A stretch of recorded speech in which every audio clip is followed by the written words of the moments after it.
Hi, middle school students. This is going to be our first video lesson of the week. I know this year we've been talking a lot about geography, different landforms. We've traveled all around the world, visit all the different continents. But I thought that during this time of distance learning, I thought it would be a great time to learn more about the state that we live in, Arizona, and kind of learn about the history of Arizona, political, the geography, all the landmarks, the weather, everything interesting about Arizona because we should know about the state that we live in and why it's important. So today I'm going to cover three topics. First topic I'm going to cover is the three regions of Arizona.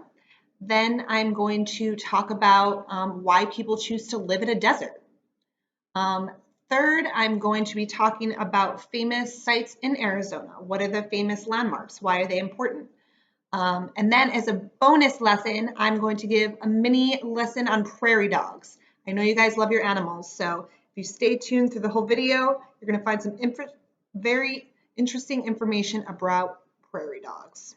So to start off, we're going to talk about Arizona's three regions. So the three are the Plateau region, the mountain region, and the desert region. The Plateau region, we'll start with that one. Arizona's northern region is the Plateau region.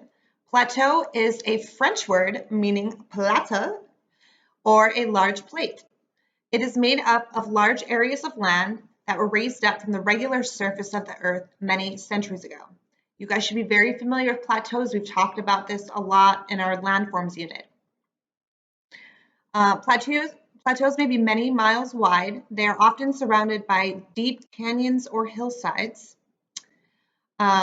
Two important towns in this region are Flagstaff and Holbrook. Mount Humphrey, the highest mountain in Arizona, is 12,633 feet high. It's part of the San Francisco mountain range near Flagstaff. Many of the state's best known sites are exciting places to see are in this area. Which ones can you think of? Can you guys think of any areas in this plateau region? The mountain region is the middle area of Arizona. The mountain region is named for its plentiful mountain ranges. That makes sense. It runs diagonally northwest of our state down to the southeast. Two of the mountain ranges are called the White Mountains and the Chiricahua Mountains. That's a mouthful, Chiricahua. Say that 3 times fast. Go. Most of the mountains are between 4,000 and 6,000 feet above sea level, but some are much higher. For instance, Mount Graham near Thatcher is 10,713 feet above sea level. The Plateau region, which I talked about earlier, is separated from the mountain region by the Mogollon Rim, which is a steep rock cliff that is 200 miles long. One important town that bisects this is Prescott. I'm sure many of you have been there. I've been there myself. It's a beautiful city, or town, sorry. The desert region is the third region. Southwest of the mountains lies the desert region. It is part of the Sonoran Desert that goes clear down into northern Mexico. Okay, the soil is deep and rich, but most of the desert doesn't grow much vegetation, obviously. Well, why not? It is very hot and it doesn't get enough water. Very little rain falls there, and the only way to get water is to build irrigation systems, which are time intensive and very, very expensive to use. But they do help when there are droughts and when you live in an area where rainfall is not prevalent. These systems, so the irrigation systems, water crops by using water from the rivers that run from the mountains and plateaus. So like for us, the Colorado River. Despite the desert climate, most of the people who make up our population live in this region. That's because it includes Phoenix, that's us, Arizona's capital, and Tucson areas. Why is this region the most populated part of Arizona, you may ask? Well, we'll find that out later. Arizona is surrounded. It's a foreign country and 5 other states surround Arizona. What are they? Well, you guys come up with the answer and show me on Wednesday Zoom. I want you to remember and write down the 4 states that border Arizona and the 1 country. Hint, the country speaks Spanish. It's below us. All right, so on to our next topic.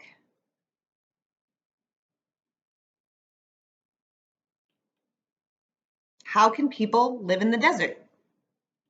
Well, many people find two problems with the desert. It's really dry and it's really hot.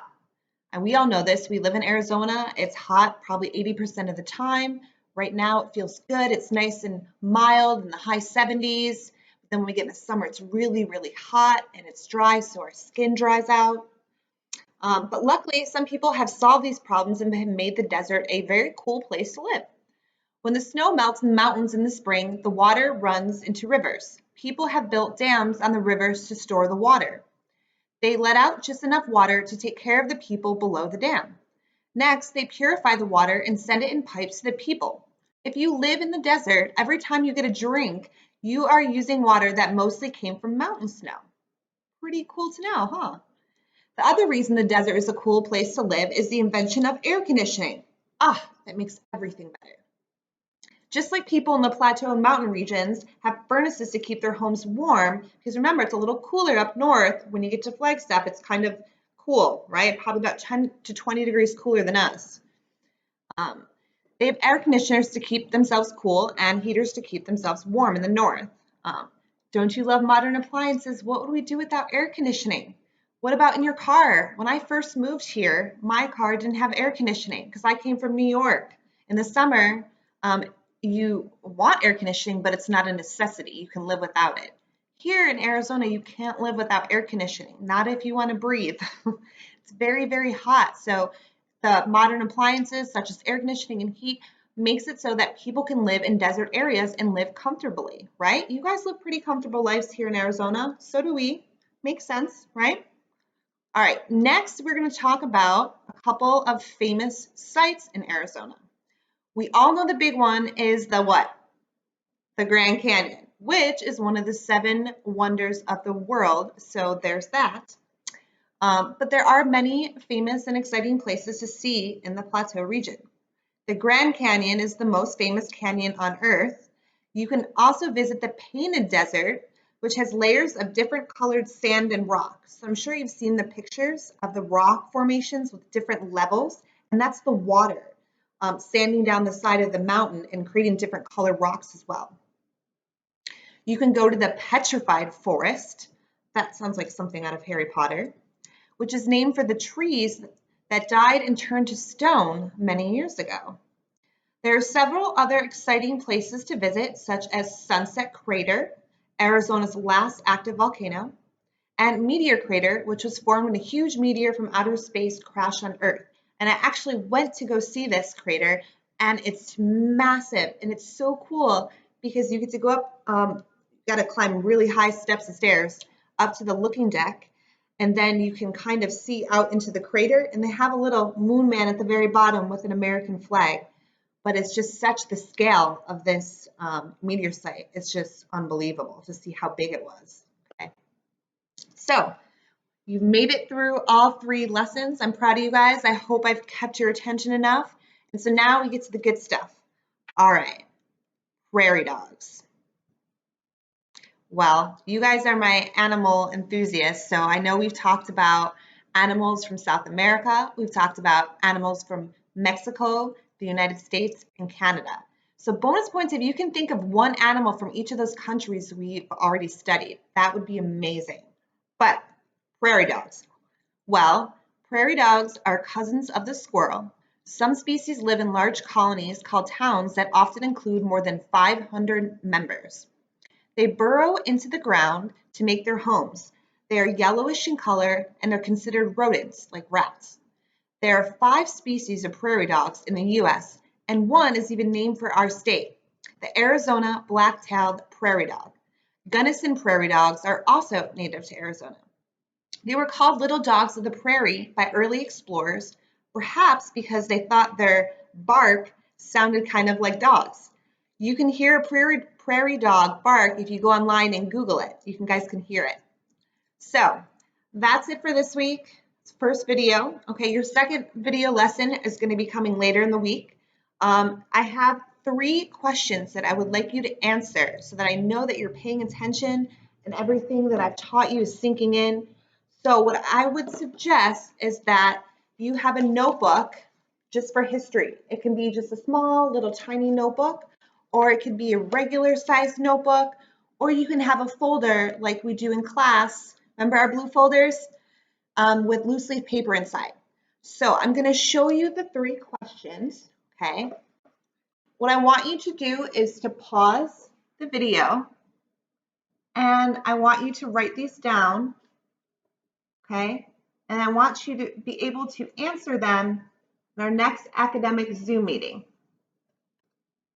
Okay, so pause the video, write these down, and you'll be able to share your answers with your students and with me in our next Zoom meeting. Okay, so I look forward to seeing your answers, seeing the thought process that goes into this.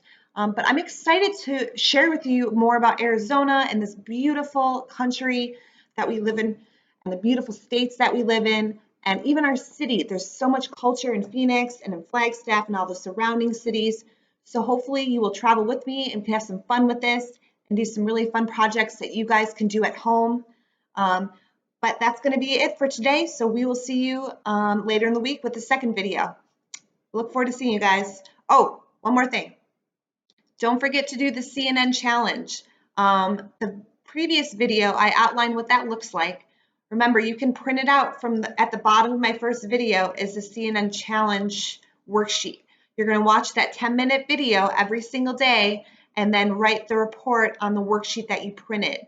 At the end of the week, if you complete all 5 days, you can show it to me Friday in our Zoom, and you'll be in the running to win a gift certificate online for completing this. But again, this is not mandatory. You don't have to do it. It's not required, but I would suggest you at least try and just watch the videos, even if you don't want to do the assignment. It's a really good recap of the news going on in the world today. Okay, so promise this is my last thing. Look forward to seeing you guys tomorrow on Zoom, and have a good day. See you next time.